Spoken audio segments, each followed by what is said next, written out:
Today's news includes a huge update to Final Fantasy 15, more DLC coming in 2018, and we're gonna be taking a look at some of the PlayStation Store deals for the week. Let's get right into this. Final Fantasy 15 released back in 2016, and Square Enix and Hajime Tabata are determined to keep the game updated with future content and always engaging. 2017 saw a lot of DLC episodes be released and a lot of updates be rolled out, and you can expect more of the same coming in 2018. Square Enix detailed the future content roadmap for Final Fantasy 15 during its active time report, commemorating a year since the game's release today. Here's what you can expect in 2018. Details about the exact future content Square Enix plans to offer will be decided by the end of 2017. From there, they will officially announce what content will be released, what timing, and in what form it will be offered. I would imagine that it would be a mix of free and paid content. Who knows if Season Pass owners are gonna get everything? We still don't have exact details on that. FF15 director Hajime Tabata did say that he wants to release at least 3 new episode add-ons in 2018, starting with an episode for Odin. One of the main issues in Final Fantasy 15 was the storytelling, and this episode on Odin can actually add a lot of layers to the story, so that has a lot of potential. Now, the previous 3 episodes on the main cast of Final Fantasy 15, Ignis, Prompto, and Gladius, have been included in the Season Pass. It remains to be seen whether these 3 episode add-ons in 2018 will also be included. You would have to think that if they did include these 3 episodes, that would be insane value on the Season Pass. And given the fact most gamers bought the Season Pass when the game released in 2016,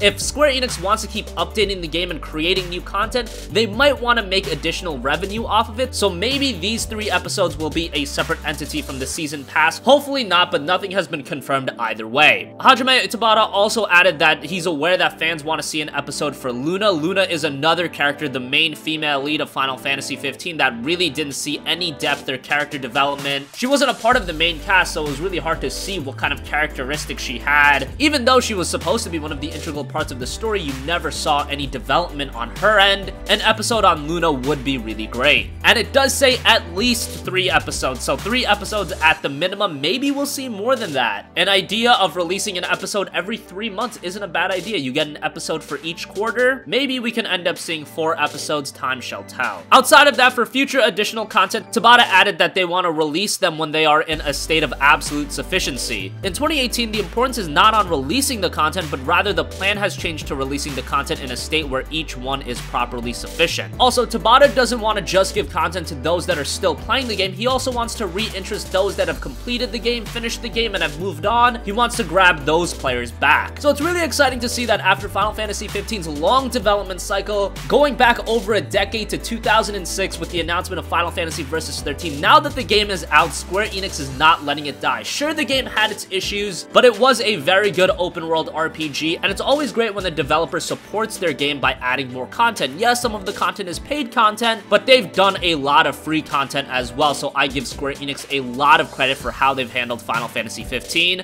And right now, the game is available on PlayStation 4 and Xbox One, but of course, it will launch for PC in early 2018 with Final Fantasy 15 Windows Edition. Moving on from that, we also want to cover the PlayStation Store sales for this week. We've got a couple of good deals, obviously not as big as the Black Friday sales, but a couple of nice discounts nonetheless. This week's highlights on PlayStation 4 include Bulletstorm Full Clip Edition Duke Nukem Bundle for $40.49, and that's still very expensive for that game, but it did release at a higher price, and it's a relatively recent release, so if you are a huge fan of Bulletstorm, maybe check that out. I would still recommend to wait until it's like $20. We've also got the Elder Scrolls Online Tamriel Unlimited, $10, the Elder Scrolls Online Gold Edition for $30, and Elder Scrolls Online Morrowind for $30. You can also get the Morrowind Collector's Edition for $40. Gran Turismo Sport is discounted to $39.59. That's a pretty recent release, the first Gran Turismo game on the PlayStation 4, so that's a game some of you guys might want to check out. Also has full PlayStation VR support, really is one of the marquee PlayStation VR titles this year, so a sizable discount on that is very nice. We've also got Nex Machina, which is down to $9, and this is a game developed by Housemarque, who have done some excellent downloadable titles, including Super Stardust HD, Dead Nation, Resogun, and the recently released Matterfall. Nex Machina is a top-down twin-stick shoot-'em-up, and it's gotten very good reviews, so that's something to check out as well. Finally, Finally, on the PlayStation 4, you can also check out Odin Sphere Leifthrasir. That's down to $24, and this is a game that hasn't been discounted much. It's a remaster of an excellent PlayStation 2 title in Odin Sphere, and that game got a lot of attention when it was released on the PlayStation 2, and then many years later, it was re-released onto the PlayStation 4 in a superior version, more content, better visuals, better performance, everything you'd expect out of a remaster, and this is a game a lot of you guys probably haven't played. So if you like very artistic games, 2.5D side-scrolling RPGs, this is a great game, and Vanillaware is a great studio. They also did the great Dragon's Crown game as well. There's a couple of other little deals available, but what I just mentioned were the highlights for this week's sales on the PlayStation Store. So that will conclude this video. Let us know your thoughts in the comments section down below. What do you think about Final Fantasy 15 and the updates that Square Enix is continuing to roll out,